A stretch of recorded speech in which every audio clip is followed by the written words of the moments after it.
Queridos e amados irmãos e irmãs, com muita alegria eu quero cumprimentar a todos com a paz do Senhor Jesus.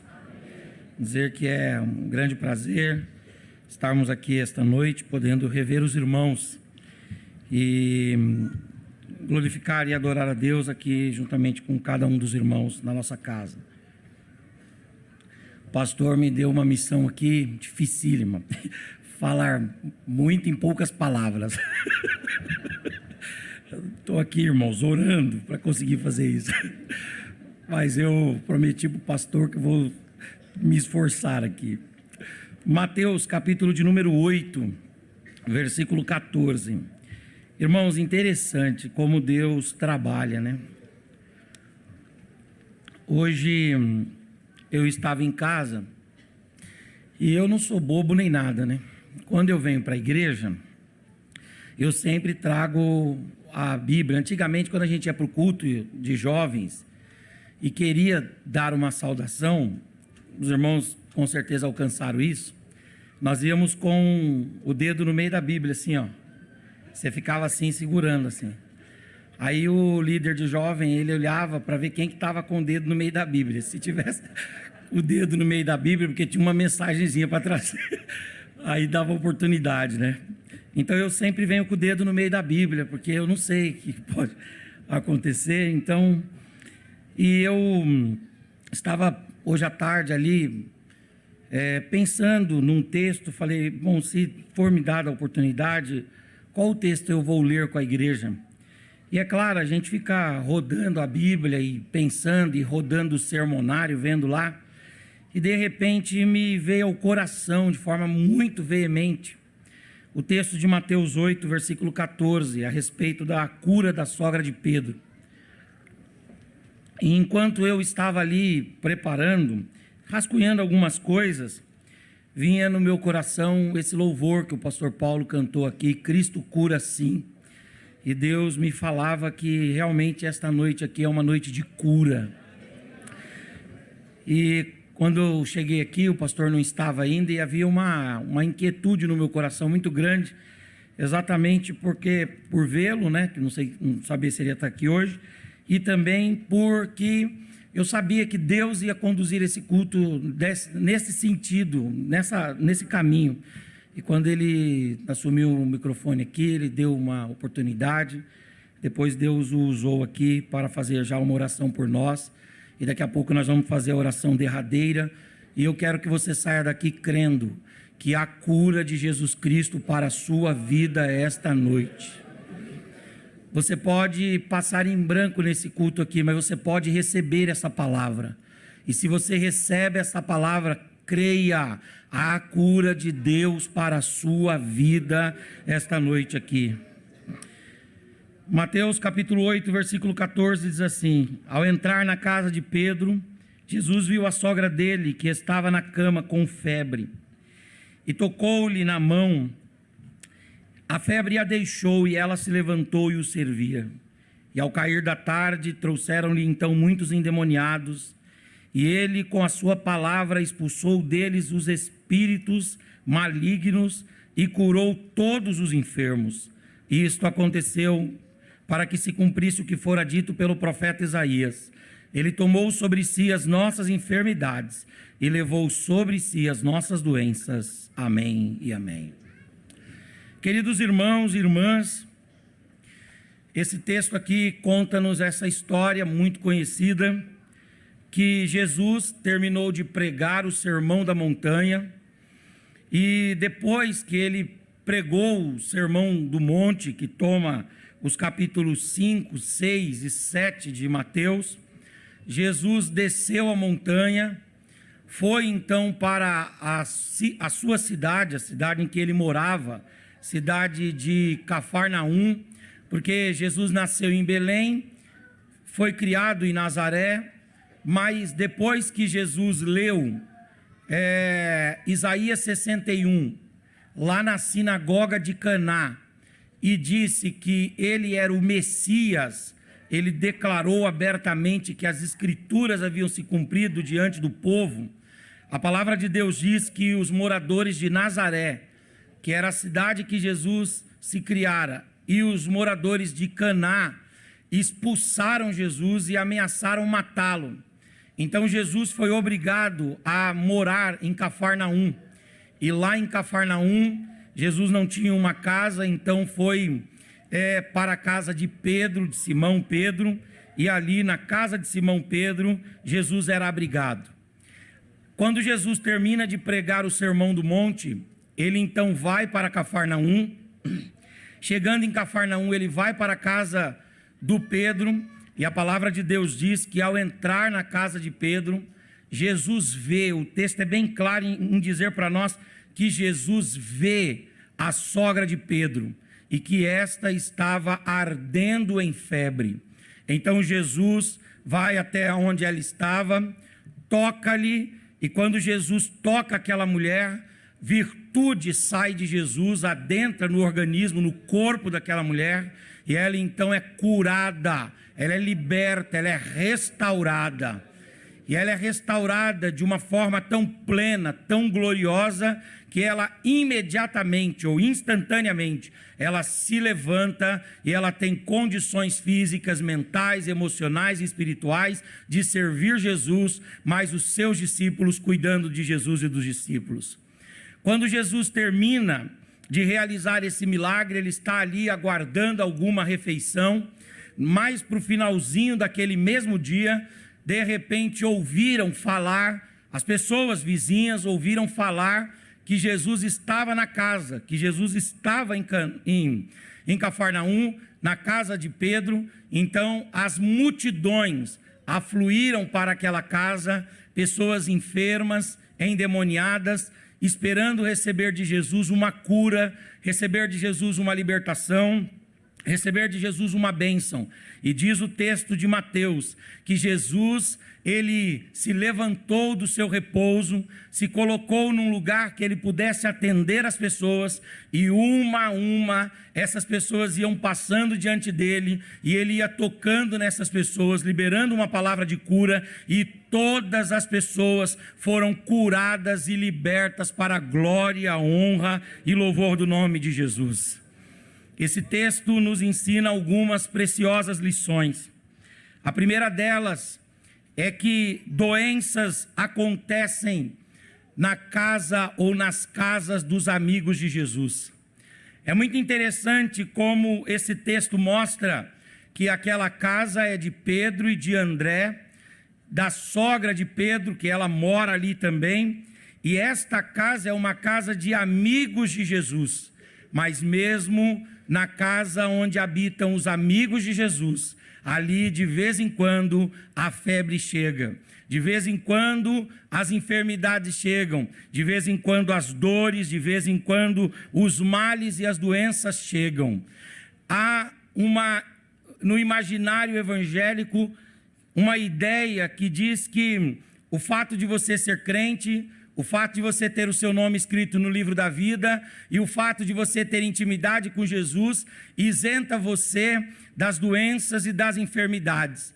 Há até uma igreja que é muito forte em nosso país que prega que o cristão não pode aceitar a enfermidade, o cristão não pode aceitar a doença, como se fosse inimaginável, como se fosse impossível que um servo de Jesus, que um amigo de Jesus, que um discípulo de Jesus não pudesse ter enfermidade. Esse texto aqui ele é bem claro em nos ensinar essa lição. Do mesmo jeito que as dores, do mesmo jeito que os sintomas, do mesmo jeito que os traumas, patologias, as doenças, as enfermidades, do mesmo jeito que as chagas, as feridas, do mesmo jeito que todas as doenças assolam as casas daqueles que não têm compromisso com Jesus, também a casa dos amigos de Jesus, de vez em quando, essa casa pode ser assolada por enfermidades. Uma segunda lição que esse texto nos ensina é que, muitas vezes, as doenças, o mal-estar e o sinistro, o mal, pode acometer até aquele que trabalha incansável e arduamente na obra de Deus. Tem gente que diz assim, talvez até um crente comum possa ficar adoentado, mas aquele homem, aquela mulher, que além de crente, ainda está engajado no ministério, ainda está engajado na obra da evangelização, ainda está engajado na obra da pregação, esse indivíduo não é possível que a enfermidade lhe tome. E eu quero dizer para você que não é isso que a Bíblia nos mostra. A Bíblia nos mostra que a sogra de Pedro, que o texto diz de forma muito clara, uma anônima, nós não sabemos o nome dela, mas sabemos que essa mulher tinha disposição para servir Jesus. Era uma trabalhadora, era uma mulher que colocava a sua mão no arado, uma mulher que servia Jesus com as suas habilidades, com os seus dotes, com os seus talentos, servia Jesus com tudo que tinha. Apesar de ser uma obreira do Senhor, essa mulher foi acometida de um mal-estar, de uma doença, foi acometida da febre, nos ensinando que mesmo aqueles que são esmerados na obra, mesmo aqueles que são aplicados no ministério e na chamada vocacional, ainda assim, esses podem ser também acometidos aqui ou ali de alguma enfermidade.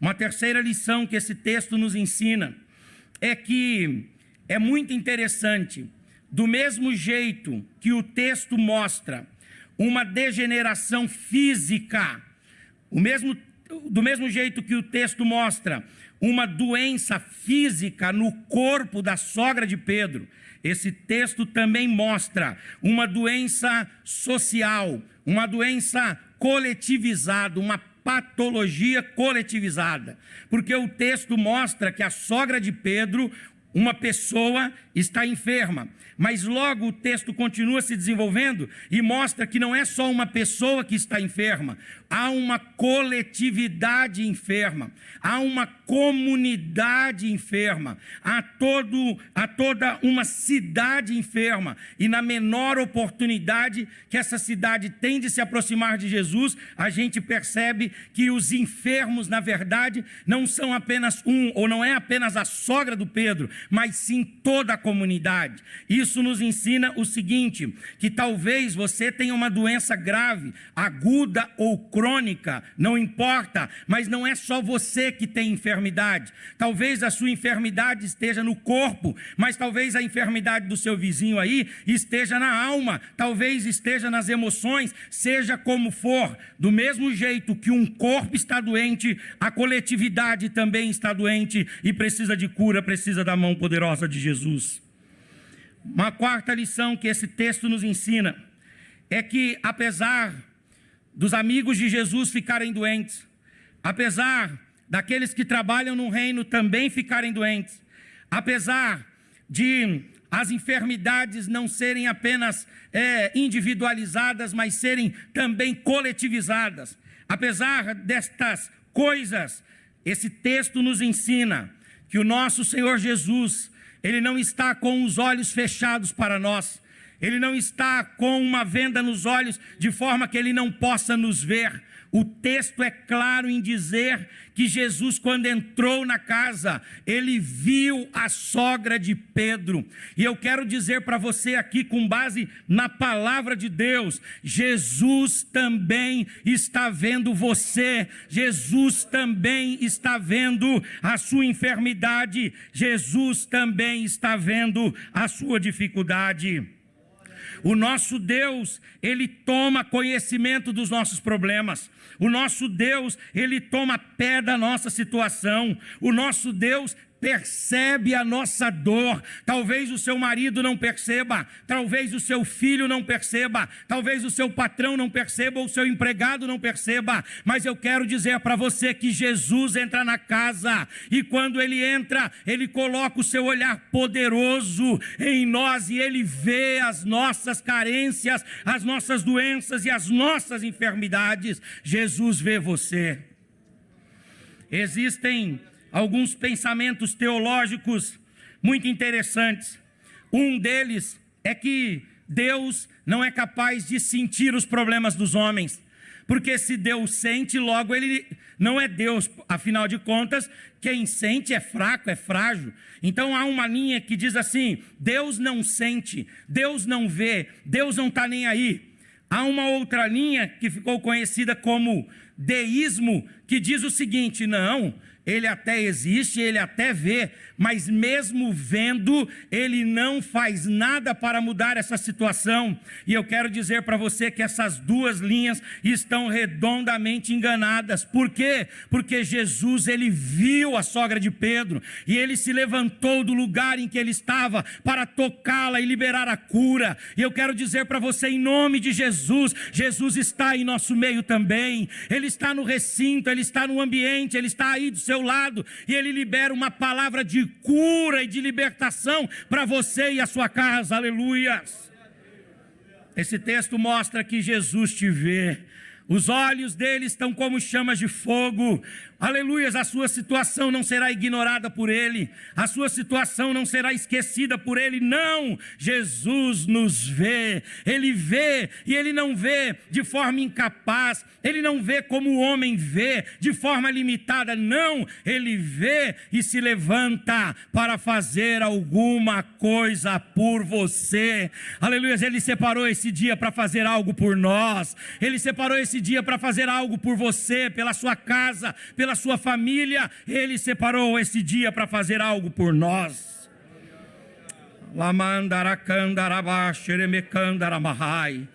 Aleluias, glória a Deus. Jesus te vê, ele vê você. Aleluias. Uma outra lição que esse texto nos ensina é que Jesus, ele faz alguma coisa para reverter o nosso quadro. Ele faz quando o medicamento não é capaz mais de fazer. Ele faz quando os procedimentos terapêuticos não são mais capazes de gerar bom resultado. Ele faz quando as cirurgias e quando os tratamentos não mais são eficazes. Ainda há um escape, ainda há uma palavra e uma oportunidade de esperança. Jesus se levanta em nosso socorro, ele vem em nossa defesa. Saia daqui esta noite crendo, não importa o diagnóstico. Saia daqui esta noite crendo, não importa o prognóstico médico, que Jesus se levanta para te tocar. Jesus se levanta para liberar virtude sobre você, cura e a bênção dele. Aleluias.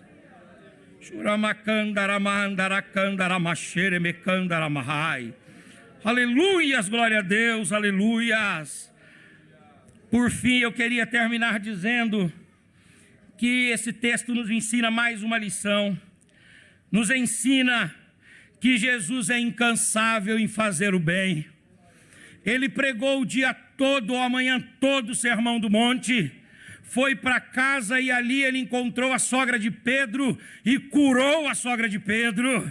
E quando ele estava ali descansando, ele ficou sabendo que a multidão estava à porta da casa querendo receber uma cura. E com o mesmo ânimo com o qual ele tinha acordado pela manhã naquele dia, Jesus se levantou, lavou o seu rosto e foi para a porta da casa servir os homens e manifestar o seu amor e a sua bondade. Eu quero dizer para você que Jesus é capaz, é poderoso e é incansável em fazer o bem por cada um de nós. Ele fez o bem ontem, vai fazer hoje, está fazendo hoje e vai fazer amanhã. Creia, aleluia, no cuidado, na graça de Jesus Cristo nosso Senhor. Dia estafante, um dia cansativo, um dia extenuante, mas ele sempre, aleluia, guarda um excesso, ele sempre guarda uma reserva, aleluia, de vigor e de ânimo para guardar, para usar em favor dos homens que estão em necessidade. Você diz assim, mas pastor, Jesus já fez tanto por mim, ele quer continuar fazendo. Você diz assim, pastor, mas Jesus já me abençoou muito, mas ele é incansável em abençoar. Os céus estão abertos para a nossa vida, nós podemos crer nisso, que ele não se cansa de fazer o bem a cada um que precisar da sua ajuda e do seu auxílio. Termino dizendo o seguinte, esse texto nos ensina, aleluias, glória a Deus, que quando Jesus cura, ele cura de forma radical. Jesus cura de forma plena, de forma total. Jesus é radical na sua cura. É muito interessante que ela estava com febre. A febre pode ser uma doença em si. Se você extrai a febre, e a febre é uma doença em si, então você tem ali uma série de consequências que a febre gera. Por exemplo, moleza, mal-estar, prostração, desejo de querer ficar deitado, não é assim? Jesus, quando ele curou a sogra de Pedro, ele curou radicalmente. Ele colocou a mão, liberou a cura, e ela já se levantou, animada, entusiasmada, e foi fazer a obra, foi trabalhar para Jesus. Quando Jesus faz a obra, Ele faz por completo. E eu quero dizer para você, Jesus vai completar a obra dEle na sua vida. Receba essa palavra, Jesus vai fazer uma obra completa, plena na sua vida. Se a febre é um sintoma, porque muitas vezes a febre é um sintoma, na maior parte das vezes, Jesus, ele curou o sintoma que foi a febre, mas ele agiu também na causa e deu liberdade, libertação, aleluias, e saúde para a sogra de Pedro. Receba essa palavra em nome de Jesus. Essa noite é noite de cura. Aleluias, a cura de Deus para você. Há uma cura radical, há uma cura, aleluias, instantânea, poderosa, imediata de Deus para você. E nós vamos ouvir nesse púlpito aqui muitos testemunhos dos efeitos da palavra de Deus que, aleluias, trabalhou entre nós esta noite. Que Deus continue abençoando cada um em nome de Jesus.